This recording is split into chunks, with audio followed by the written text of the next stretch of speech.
दोस्तों नमस्कार, मैं करण, आप सभी का मेरे चैनल पर स्वागत है। दोस्तों मैंने बचपन में सुना था कि राजा का सलाहकार अगर मूर्ख हो तो उस राजा और उसके राज्य का डूबना तय होता है। आज मैंने उसके आगे जाकर भी एक उदाहरण देख लिया है कि राजा और उसका सलाहकार ये दोनों अगर मूर्ख हो तो उस राज्य का डूबना ही तय नहीं होता, उसका नाम इतिहास से मिटना भी तय हो जाता है।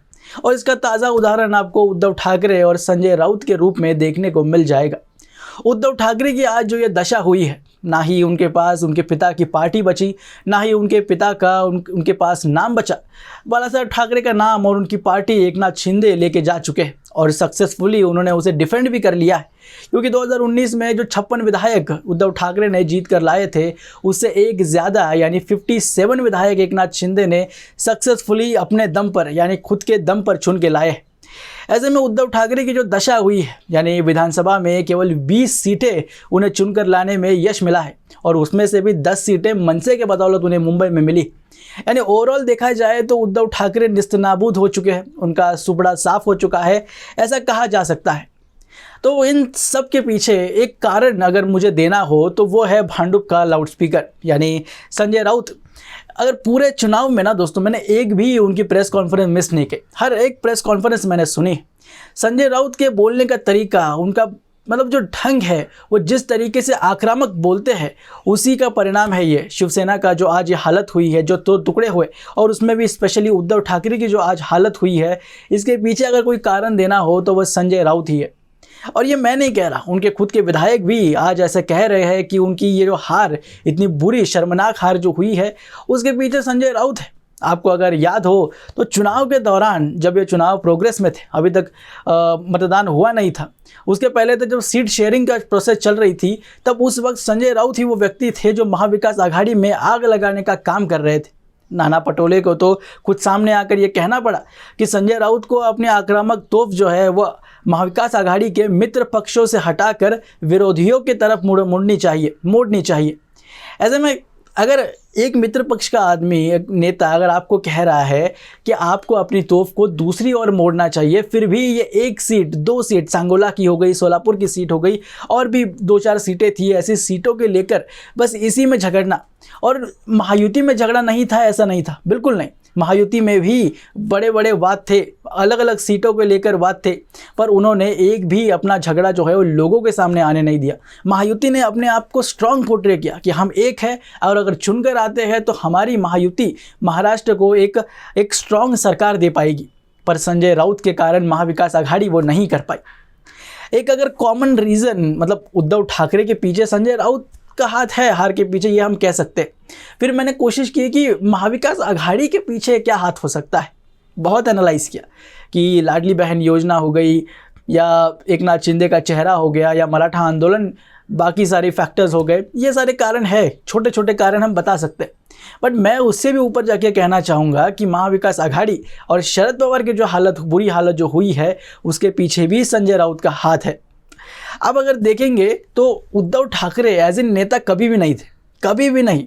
2014 में इसका उदाहरण हमें साफ मिल गया था। 2014 में जब उद्धव ठाकरे ने यह तय किया कि मैं बीजेपी के साथ नहीं जाना चाहता, जब उन्होंने अलग से लड़ा, और उसके बाद जब बीजेपी को बहुमत नहीं मिला, परिणाम जब आए, उसके बाद शरद पवार ने जो आउटसाइड सपोर्ट दिया, तब शिवसेना सामने से बात करने नहीं गई। ऐसा लग रहा था कि उद्धव ठाकरे विरोधी पक्ष नेता बनकर अपना काम करना चाहते हैं, इस बार वो विपक्ष में ही बैठना पसंद करेंगे।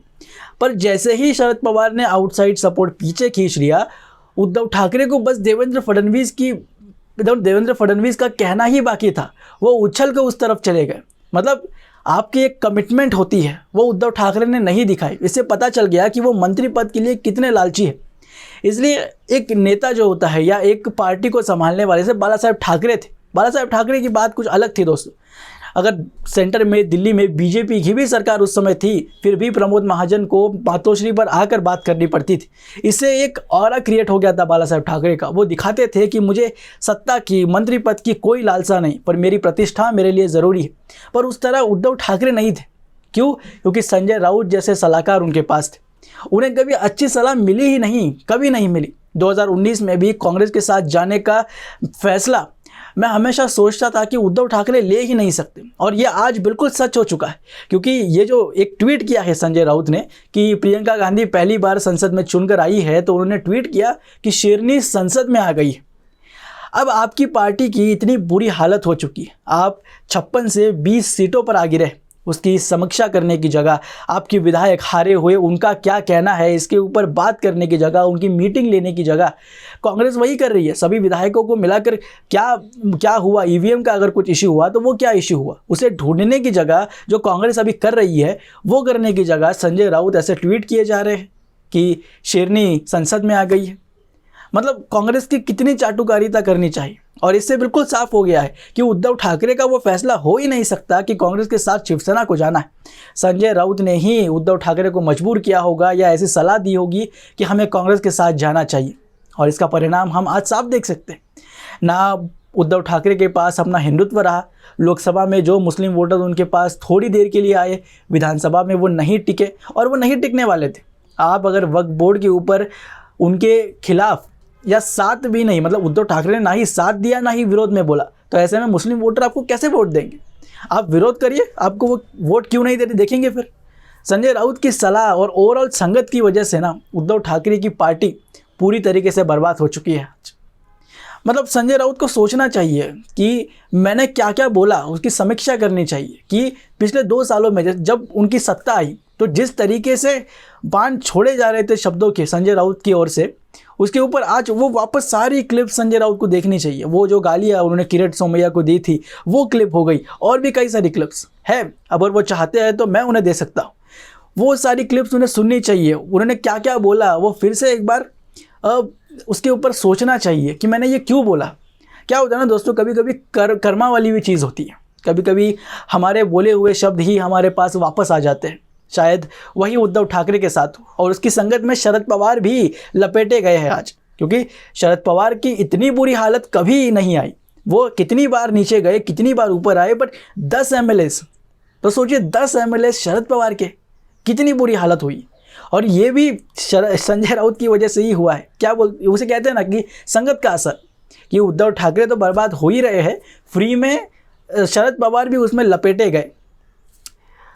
मतलब आज तो एटलीस्ट उद्धव ठाकरे को अब सोचना चाहिए कि किन लोगों को मैंने अपनी पार्टी में रखा है, किन लोगों के बीच में उठता बैठता हूँ, और अगला नेतृत्व आपका कमज़ोर है उद्धव जी, आपको सोचना चाहिए। आपके बेटे आदित्य ठाकरे उस लायक नहीं है जो आपकी पार्टी को नेतृत्व दे पाए।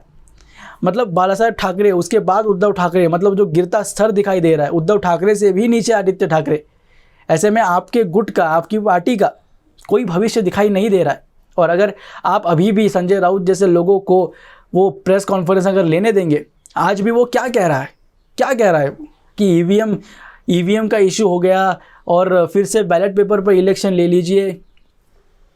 मतलब इसके ऊपर क्या बोले, इसके ऊपर टिप्पणी करना भी उचित नहीं है। वो कहते हैं ना कि एक मूर्ख के सामने आप 100 फैक्ट भी दे दो, वो मूर्ख आपके ऊपर भारी ही रहेगा। वैसे ही संजय राउत की हालत है। आप कितने ही फैक्ट उसके सामने रखो, क्या आपने आइडियोलॉजी छोड़ी, इसकी वजह से आपके वोट गए, आपने बाला साहेब ठाकरे के नाम को छोड़ा, उनको बदनाम किया, राहुल गांधी के साथ जाके आपने सावरकर को बदनाम किया, ये सारे कारण अगर उनको दिए जाए उनके हार के पीछे, तो वो नहीं मानेंगे, क्योंकि वो मूर्ख है, सच में मूर्ख है संजय राउत। संजय राउत की मूर्खता का कोई मतलब लिमिट नहीं है, वो लिमिटलेस मूर्खता है, मूर्ख है वो। कभी कभी मुझे लगता था कि राहुल गांधी ही वो है जिनको बात करने का अकल नहीं है या समझ नहीं आती, बट राहुल गांधी अब मुझे समझदार लगने लगे। सच में राहुल गांधी संजय राउत से कई गुना बेहतर है। संजय राउत की ज़बान पर कोई लगाम नहीं है, और उसका परिणाम महाविकास आघाड़ी ने भुगता है। एटलीस्ट राहुल गांधी, जयराम रमेश हो गए, पी चिदम्बरम हो गए, इनकी बात सुनते तो है। चाहे हम उस क्लिप का मजाक उड़ाए कि उन्हें कंट्रोल किया जा रहा है, उनके माइक को खींचा जाता है, पर एटलीस्ट भाई राहुल गांधी किसी का तो सुनते हैं, मतलब किसी का तो कंट्रोल है उनके ऊपर। संजय राउत के ऊपर किसी का कंट्रोल नहीं।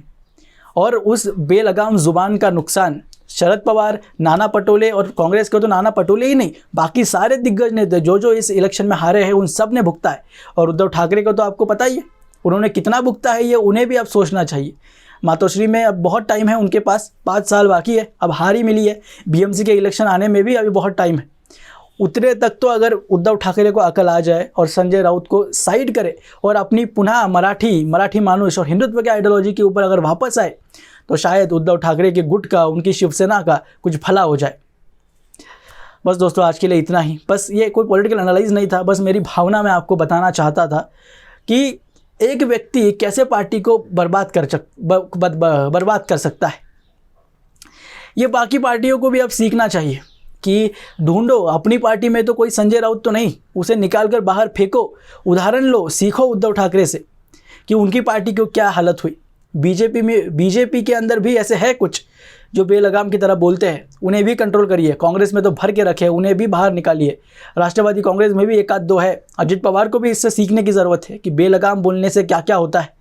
आर आर पाटिल पर जो बयान किया था उन्होंने, इसलिए ओवरऑल जिनकी बेलगाम ज़बान होती है ना, उन्हें अगर कंट्रोल करना है, उसके दुष्परिणाम अगर देखने हैं, तो संजय राउत एक बढ़िया उदाहरण है आपके लिए।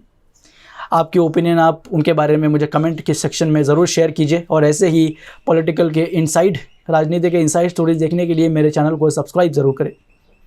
तो बहुत मन दुखा है मेरा, एज इन बाला साहेब ठाकरे का एक सपोर्टर होने के नाते, एक शिव सैनिक होने के नाते, जो मैंने डिक्लाइन देखा है संजय राउत की वजह से, बहुत मन दुखा है, बहुत मन दुखा है।